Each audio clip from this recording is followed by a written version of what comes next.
I Pointshoppen kan du samle dine point og få gratis produkter.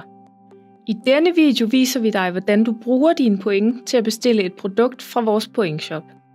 Derudover forklarer vi, hvorfor man ikke kan kombinere Pointshop og webshop-ordre. Start med at logge ind på din profil. Det er et krav, at du har en profil hos os for at benytte Pointshop.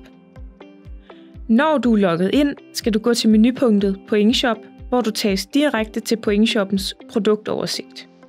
Her kan du se, hvilke produkter du kan bestille med dine point. Du kan også vælge produkter under menuen Pointshop for at komme hertil. Du kan bestille et produkt fra Pointshoppen, når du har sparet nok point op til det specifikke produkt. Vores webshop og Pointshop er to uafhængige shops og kan ikke kombineres ved f.eks. at supplere Pointshop-ordre med penge. Din pointsaldo kan ses øverst på siden under dit navn. Her kan du også se, om du har point nok til det ønskede produkt.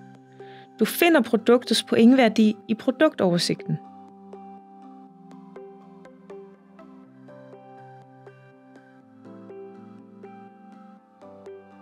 Når du så har nok point, kan du tilføje produktet til din kurv, hvorefter det automatisk vil blive tilføjet, og dine point vil blive trukket fra din pointsaldo øverst på siden.